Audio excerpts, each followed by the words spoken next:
I'm Conor Houghton, and this is Lecture 2 in the Bayesian Brain section of our unit Information Processing in the Brain. The theme of this lecture is Bayesian fusion. So, Bayesian fusion is one of the principal, or common at least, manipulations performed as part of Bayesian inference. And I'll talk about it in the context of this very elegant experiment by Ernst and Banks, which demonstrates that the brain performs Bayesian fusion during perception. So this is the Ernst and Banks setup. This here is the participant. The participant has been asked, in effect, to assess the height of a block. In fact, there is no block. It's a fictive block. They just are given the illusion of looking and feeling a block, and they're asked to assess its height. So this is the visual part. The illusion is that they are looking at a block down here, but what they're actually looking at is a reflection from a television, endearingly a cathode ray tube television in a mirror that's placed like this. So their hand is under the mirror in the place where the block would be, but as with the visual illusion of the block, the haptic, the touch, is also an illusion. The finger is placed into a tube attached to a haptic feedback device. So through a clever system of pulleys and levers, as they move their finger around, in some places their finger is prevented from moving as if the block was present. The advantage of this quite complicated system, of course, is that, well, they can present lots of blocks of different sizes without having to make them. That's the trivial bit. But the important bit is that they can manipulate the noise in the visual image. So there will be three sorts of trials. In fact, there'll be trials where they can see the block but can't feel it. There'll be trials where they can feel the block but can't see it. And these are sort of training trials, or allow the experimenter to work out how noisy their perception is. It will allow the participant to get used to the amount of noise in their perception. Then there will also be trials where there is both visual and haptic. Haptic means the same as touch information, and what the participant is trying to do is to work out the true height of the box. In fact, they won't be asked to say, the box is 5 or 8 centimeters tall. They'll be shown boxes in pairs, one after the other, and be asked to decide which is the taller of the two. And the experimenters then will work out what the effective estimate is based on those comparisons, pairwise comparisons. It's a lot easier to test pairwise comparisons than to actually ask for absolute numbers. Either way, the point is that the percepts are noisy. Now, your haptic percepts are always, we all have some feeling that they're noisy. That if you try to work out exactly where your finger is, that information, which relies on strains in your muscles, your knowledge of where your hand is from the trajectory that brought it there, and indeed in some cases from visual feedback to your hand of where your hand is, although that won't be possible in the case of the experiment because the mirror will be in the way. In some, our haptic feedback is reasonably noisy. Vision may be less so, but in this case, of course, experimenters are in the position to adjust that noise. And so our visual assessment is noisy. That can be modeled in the Bayesian manner, as we discussed in the last lecture, by this conditional probability. So this is the distribution of the height as measured visually, given the true height. So x here is the true height, and then we have some distribution in our heads, or some parameterization of a distribution in our heads of the height as assessed visually. In fact, what we have here is a Markov chain. So what we mean by that is that v and h, the visually assessed height, and the haptically assessed height, are conditionally independent. Obviously, v and h will be highly dependent on each other, insofar as if x is large, if the true height is large, then both v and h are likely to be large. If x, the true height, is small, then both v and h are likely to be small. But we are assuming, and it's a reasonable assumption, that if x is fixed, the noise in v and the noise in h will be independent from each other. And so we have one of these cases where we have conditional independence, as we discussed in some of the previous lectures. The notation for a Markov chain, of course, involves the arrows, and when we were talking about information theory, this kind of made sense. What H knows about V, it only knows by going through X. That's one way of talking about it, but of course, mathematically, the direction of the arrows doesn't matter. What this is saying, the fact that this is a Markov chain, really what it's saying is that these are conditionally independent, and of course that's a symmetric condition, so you could have the arrows the other way around. And indeed, in the field of Bayesian inference, they don't use this Markov chain notation, which in this context has this slightly confusing arrow direction. Rather, they use what they call directed acyclic graphs, or DAGs. And here we see that X has an arrow to V and an arrow to H, but V and H don't have any relationship with each other. So V depends on X, H depends on X, but V and H are, given that dependence, V and H are independent. So here are more consequences of the Markov chain, which might be useful in doing some of the later calculations. Mostly we're just rehearsing the properties of conditional independence.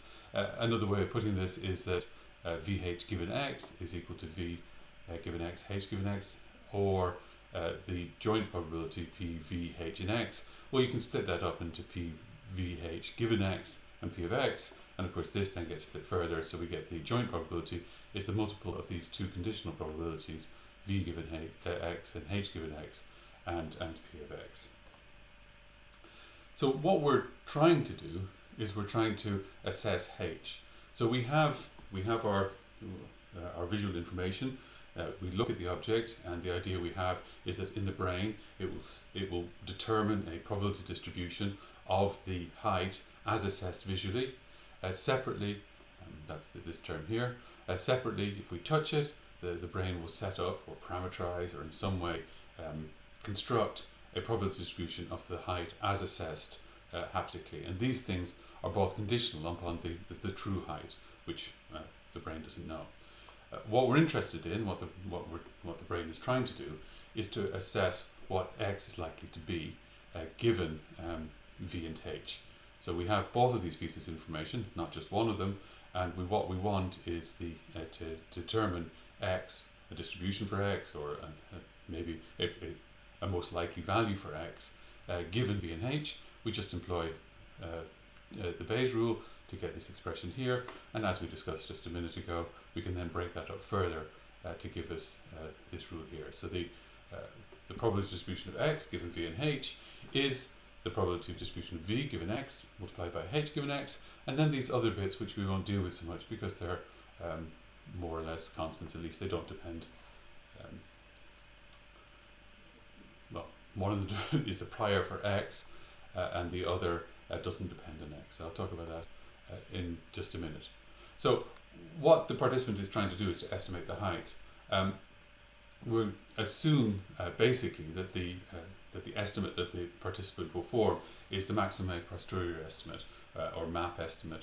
This is an estimate of the value commonly used in Bayesian inference. It goes a little bit against the spirit of Bayesian inference, of course, because it dumps the distribution. So you imagine that you are you're asked to do this experiment, you're touching, you're looking, you're trying to guess what the height is.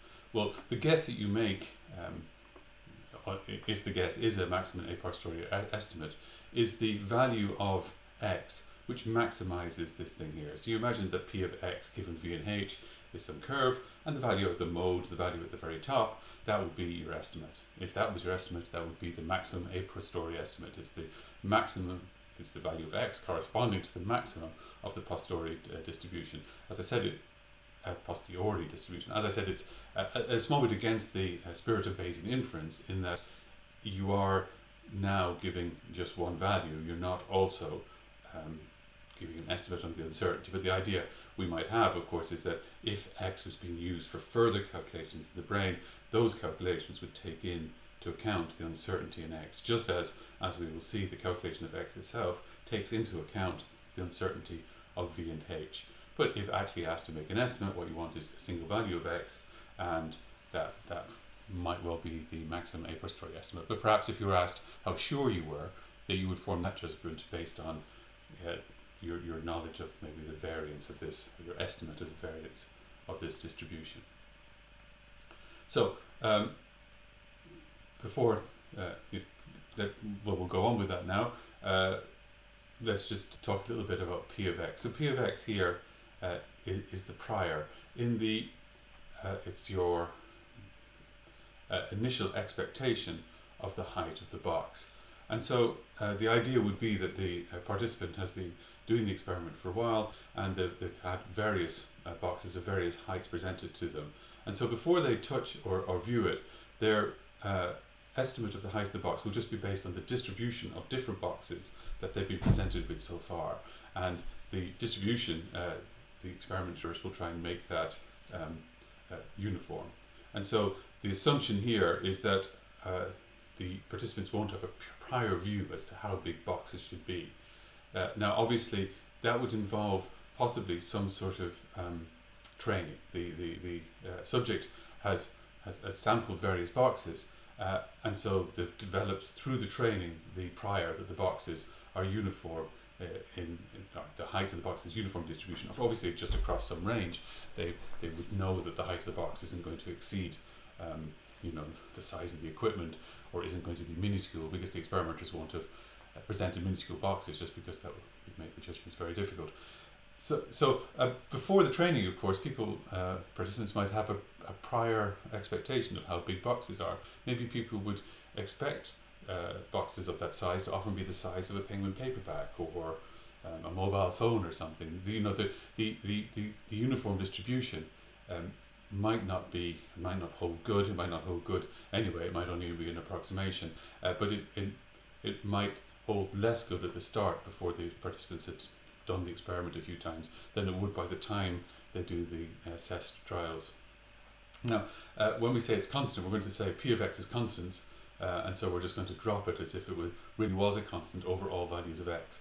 And of course, that's not going to be the case. As I said before, it will be a uniform distribution inside some range, the range of sort of plausible values, or the range of values that have been presented in earlier training runs of the experiment. And so what we're doing mathematically, we're going to treat P of x as if it was a constant, and ignoring the fact that it was a constant with some cutoffs. And so these values here, the PV given x, the model of the visual, the probability distribution modeling the visual estimate of the true height, incorporating the noise in that estimate, they're going to be Gaussians, and we're not going to take into account that this Gaussian, this probability distribution here, in fact a Gaussian, when formed from these two, will also have this kind of awkward cutoff. But we're just going to ignore that basically, and assume that those cutoffs happen outside of the tails of the Gaussian, so they don't matter. That kind of thing happens an awful lot in calculations based on Bayesian inference and Bayesian fusion. So, as I just said, we are going to imagine that the participant has some model of the noise. The participant has done this experiment a few times now. There's been training runs, and so they have an idea of how noisy the visual and the haptic estimate are. And as always, they're going to the noise, as almost always, the noise is going to be modeled by Gaussians. And so the visual estimate has noise around the true estimate, based on it's a normal with some variance given by sigma v squared, and similarly the noise in the haptic estimate is a Gaussian around the true value with some noise parameter sigma h squared. Ultimately, this parameter is going to be manipulated in the experiment. So the experimenters, by changing the image in the cathode ray tube television, can change how noisy the visual image is, and that's going to be used to produce the experimental results. And so the idea would be that for different values of the variance, the participants will be given a few runs to incorporate that value of the variance into that value of the noise and the visual image into their mental model of how noisy their visual percept is, their visual estimate is. So there we go. What we want, based on what is now the known distribution for these two things, we want to estimate the P of x given v and h. we've obviously dropped now from the bottom the P of V comma H. So what's happening here is that we're trying to work out the distribution in X, and it's going to turn out to be a Gaussian, and we'll see it's a Gaussian because we'll calculate that it has the correct exponential dependence, but we're not going to worry too much about the terms that are purely V and H terms, because we'll assume that they kind of work out in the end, because this is a probability distribution, and those terms will only be normalization terms. So we, for now, we drop the denominator here. So basically, the probability distribution, P of X given V and H, you get that by multiplying the two Gaussians. And again, I have a proportionality constant, proportionality sign here, so I'm going to drop the normalizations, and once again, I'm just assuming that it all works out in the end. And here it goes. If we look at the exponent here, so obviously it's the multiple of two exponentials. You multiply two exponentials, it's the same as the exponential of the sum of their exponents. This is the sum of the exponents here. I multiply out these squares, and I gather all the terms that are squaring, that are x squared terms together. I get this thing. I gather all the linear terms together, I get this thing, and then I get some other junk which has just got V's and H's in it. And you know, if you look at that, that will be, you know, you can go backwards and you can say that this will look like e to the blah blah blah x squared plus blah blah blah x plus a, and then you can split that off into an e to the a term, and that's just like a constant. That's a constant in as far as x is concerned, and so that's part of the normalization. And since we know it has to be normalized because of Bayes' rule, it gives you from probability distribution to another probability distribution, we're assuming that that gets dealt with by the P of V comma H that we've left off here, plus the other things that we've left off here and here. You can see, of course, one of the things that Bayes' rule does is it switches the order of the V and the X, and that's happening here as well. When this is the Gaussian representing P of V given X, X of course is the mean, and V is the variable. When we're here, in other words, after we've multiplied these two things together and worked out the exponent, it's the other way around. We're interested in the X, and there'll be some other numbers, some function of H and V that give the mean, and that's what we're going to do now. So once again, this is the exponent in the formula for P of X given V and H. I mess around with it a bit. You can try this yourself, and I get this is the coefficient of X squared. This is the coefficient of X. I then do complete the square to write this down as a normal distribution. So it's an e to the something x squared plus something x, and as I said, I complete the square, and I find that this is actually the formula, and again you can do this calculation yourself, this is actually the formula for a normal distribution, where the mean is x bar and the standard deviation I've written here rather than the variance, the standard deviation is sigma. And again, you can check that when you do that, the sigma squared, the variance of this new distribution, is related to the old variances by this formula. The mean is related to the value of V and H by this formula here. So all we've done is some algebra. I haven't done all the steps. You can check it yourself. But we are just multiplying two exponentials. We multiply the exponentials. We multiply out the x's and the h's and the v's and the x's. We gather it together, and we see that this thing here is up to some constant factors the formula for a normal distribution for x with variance given by this formula here. 1 over sigma squared is equal to 1 over sigma v squared plus 1 over sigma h squared, and mean given by x bar, where x bar is sigma squared over sigma v squared v plus sigma squared over sigma h squared h. And so you can see that the mean of the normal distribution you get by multiplying the two original normal distributions, the mean of that new normal distribution is a weighted average of the two previous means. So once we've started thinking of this in terms of x V is like the mean once we think of this in terms of x, h is like the mean, and the new mean is the weighted average of V and h.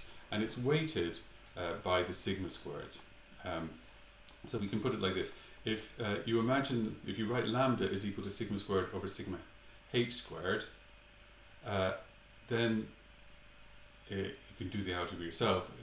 1 minus lambda is equal to sigma squared over sigma v squared. So you can kind of see straight away how that works, because sigma squared is equal to 1 over sigma h squared plus 1 over sigma v squared.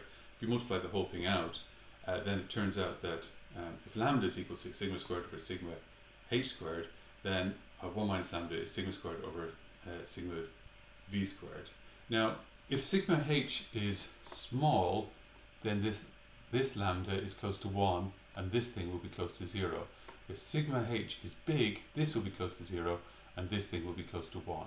And so basically, the relative size of the variance in h and the variance in v determines which of v and h contributes most to this mean. So if sigma v squared and sigma h squared were the same, say they were both 1, then this would be 1 plus 1 is 2, and then sigma squared would be the square root of 2, and lambda and 1 minus lambda would both be a half. And so in that case, the mean of the fused Gaussian distributions would be just the average of the mean of the unfused Gaussian distributions. Whereas if sigma h squared is small, in other words, if the noise in the haptic percept is small relative to the noise in the visual estimate, then lambda will be close to 1, and h will contribute more to the x bar estimate. I have some pictures to show that. So here's an example. The blue curve representing the visual curve has mean 4. This is supposed to be 4 here, and sigma is equal to 1, the standard deviation. The haptic curve has mean 2, but the same sigma. And then if I do the Bayesian fusion, if I actually do that calculation, you find that the fused distribution has mean, should just be the mean here, 3, and sigma the square root of 1 over 2. So there. So in other words, the fused distribution is kind of the direct average. Well, the fused distribution has a mean, which is the average of these two, and its variance is just a small bit, or its standard deviation is just a small bit smaller than either of them. In this other case, as before, the visual distribution is has mean 4 and standard deviation 1, but the haptic distribution has mean 2, as before again, but the standard deviation now is 2. So this is a much flatter curve. And if you put all of that together, you see that, so this is the haptic one, this is the visual one, and the fused distribution is much closer to the visual distribution than the haptic distribution. And that again is because this distribution, the visual, this of course should be x bar, the visual distribution has smaller noise. And so when you do the Bayesian fusion, back here, it weights the less noisy of the two distributions higher. So that's Bayesian fusion. As I said, it's a common element in Bayesian inference. We'll see it again in the next set of lectures when we're talking about the Kalman filter. The Kalman filter, in almost exactly the same way, relies on Bayesian fusion. For now, I'd just like to finish off talking about the Ernst and Banks experiment. So in the Ernst and Banks experiment, they do many trials. Some of them, as I said before, training trials with only the haptic or only the visual information. They also do lots of trials of the in the case where they have both the visual and the haptic information. They try and work out or infer the estimate the participant is making of the size of the blocks, not by asking the absolute question, because that would produce poor results, but by asking them to compare blocks. They work out from there to estimate what height the participants are estimating the blocks to have, and they fit that to this thing here. So again, they have some idea of the visual estimate and of the haptic estimate, and this xi here is representing their fused estimate. So they They do the experiment many times. They assume that xi has this form here. These things they know from the independent experiments they do with just vision or just haptic information, just touch information, and they use regression to fit one to the other. And so they come up with an estimate of this mu, which is kind of the fusing constant that they're using to put together the haptic and the visual information. And so this formula is the experimental result. The theoretical result, this is what the persons would be doing if they used Gaussian fusion. Well, in that case, they would be using the same linear law, but now instead of just any old mu, they would be using this lambda, the thing that we calculated before, which depends on the variances in V and H. So here, this is experimental, this is description of the experimental result. This is what the brain would be doing if it was doing it using Bayesian fusion. And again, they did it for different noise levels, as you can see here. And what is shown in this graph now is for different levels of the noise, 4 different levels of noise in fact. They along here is the value of, well, either mu or lambda. In the case of the predicted curve, what they're showing here is lambda. In the case of the dots, the actual data, they're showing mu. You can see that if this is lambda, this is 1 minus lambda. So they're calling this the haptic weight, and they're calling that the visual weight. And you can see that there's a remarkable agreement between the predicted curve, the theoretical curve, and the actual 4 experimental points, demonstrating, as I said very elegantly, that the brain does appear to be using Bayesian fusion in this perception. Thank you.